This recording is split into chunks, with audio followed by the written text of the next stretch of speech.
My name is Lydia Olet, presenting for Greenwich TV. And today I'm at the HER Center, H-E-R Center. And I'm with some beautiful ladies here who do a lot for the community. And I've got Smith. Stacy Smith. Stacy Smith. And Claire Platt. And Claire Platt. Thank you very much for having us here today. I actually went to a class, a dance class. That's how I knew about this center, because I didn't even know about this organization. But I went to a dance center and I met this lady, very nice lady, very good dancer, I'll say. And during the interview, she told me about this center that she volunteers. And I was like, HER Center, I've never heard of that. And I actually live around here and I've never heard of that center. And I also asked some of my friends, and they said they've never heard about this. And I was thinking, that's not a good thing, because you're doing something very good for the community. And I think we need to know that something like this exists, an organization like this exists. And that's why, as well, we started Greenwich Television, because it's a platform for the people working in Greenwich, the Greenwich residents and the people working in Greenwich, to have their voices heard, so that people will know that, okay, this is what's happening in Greenwich. Because we have so many things that happen in people don't know at all. So I'm really, really happy that I'm here today. And I just want you to tell us more about what you do, because I know a little bit, and I'm not going to talk about it because I'm not really qualified. So I'm going to ask you to tell us more about what you do in this organization. Okay. Yeah. HER Center is a women's advice service for Greenwich, and we work with women who live, study, or work in Greenwich. And our main advice is around domestic abuse and domestic violence. And the difference, I mean, most people know what domestic violence is, but actually domestic abuse can be very controlling behavior, can maybe limit women's ability to have contact with friends, family, keep her very isolated, not allow her out, can be very critical, undermining. It's ways that a woman is controlled by her partner. HER Center particularly focuses on women who are in crisis, so are at risk of harm, quite serious harm often, and want to leave the relationship. And what we will do is do a formal risk assessment about all the areas of risk, make her aware of that, talk about her options to stay safe, because first and foremost we want to keep people safe. Exactly. And if she's ready to leave, give her help to leave that relationship or to take legal action, so if appropriate she can get her partner removed from where they're living and get protection in place through the police and the courts. So a lot of our work focuses on giving the legal support, but also crisis support to women experiencing domestic violence. Women who are experiencing more low levels of abuse, there is good advice out there, and I'll give the contact details for other advice, but if they do want to call us for advice, we will signpost them.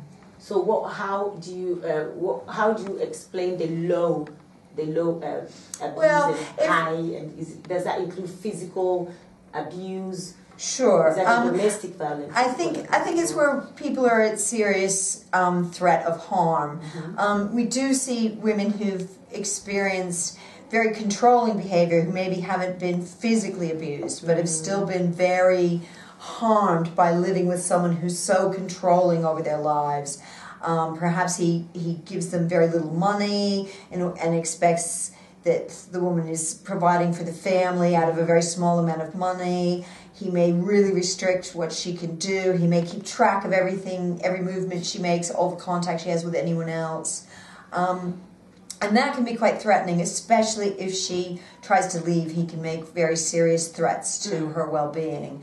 And a woman may not feel like that's domestic violence, but actually that kind of abuse is actually, we would say that's very high risk, and it would be appropriate for her to contact us if she wanted to leave, because there is a good chance that he will harm her if she tries to go. Yeah, because I think men who do this, personally, they're cowards. And I think as well, they get into your brain because they try to intimidate you and make you believe that that's love.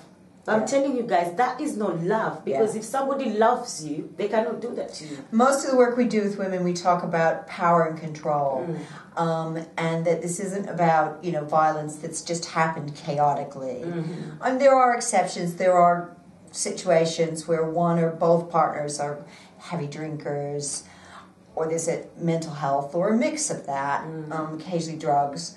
And, that can be more, there's no control.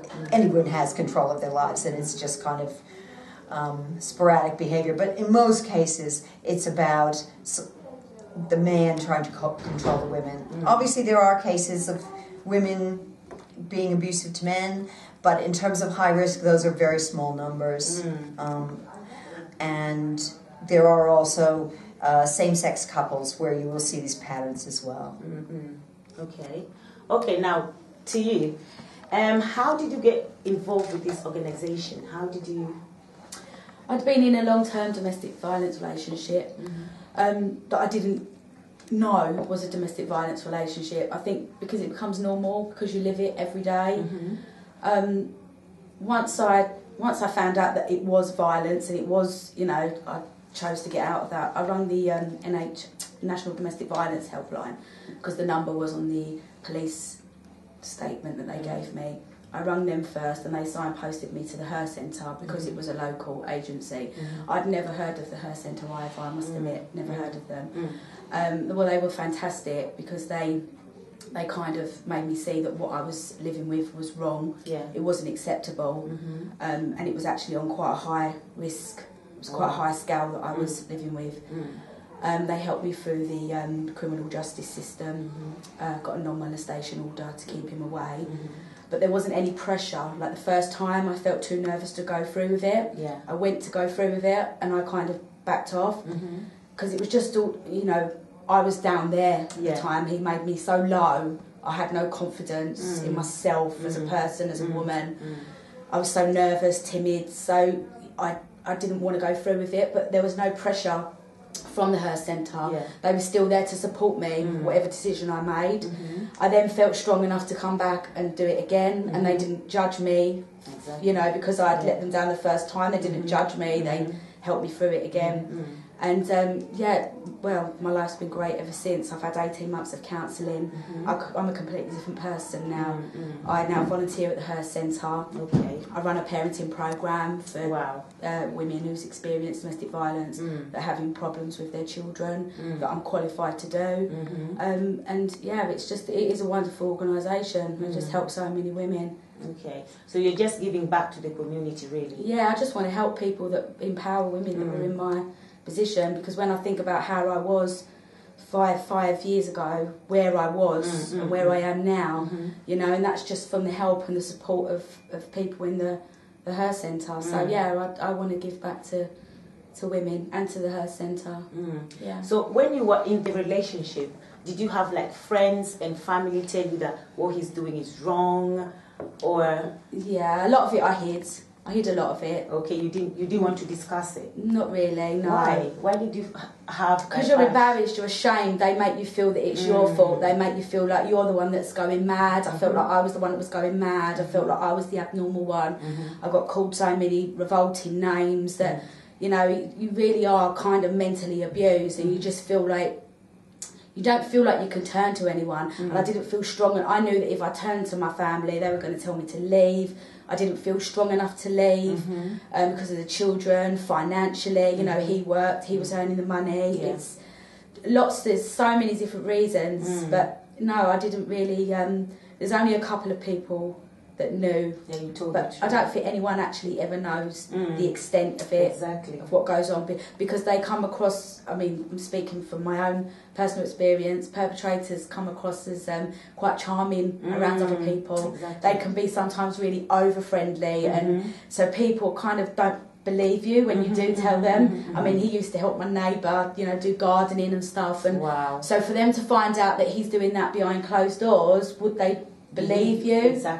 So yeah, it's kind of a bit like that. Because they tend to create a picture of them being the perfect person. Yes. So, and they do that because they tell all your friends, they make sure that when you're with your friends, then they do all this lovey-dovey because they want everybody to think that they are perfect. But when it's only you and him, then he shows his true colors. So when you go out and say, nobody will believe you. And then that's how they gain their power. So what was your breaking point? What was it when you just said, you know what, that's it, I'm out? My daughter, I've got 4 sons, and then I had a daughter, and it was on her first birthday. He actually pinned me up against the wall by my throat while I was holding her, and something just clicked inside of me. I don't want her thinking this is normal. I don't want her to go into a relationship like this. Something just snapped inside of me, and that was my perfect opportunity to get him out, because I was about to have a birthday party, so everybody was coming around. So I kind of told him to leave, and he left, whereas usually he wouldn't go. So just I don't know, something just snapped inside of me that day and just said, get out. Okay. And did you ever get out and missed him and went back again, and came out and went back again? No, I did during the relationship, I did that. But that time with my daughter, I got out and stayed out. As I say, I did try to go for the non-molestation order, but I didn't feel strong enough to go through court, but I never got back with him. But I did go back to get because he was still coming round to see the children, and he was still intimidating me, and you know, nasty names, following you in the street, humiliating you in front of people.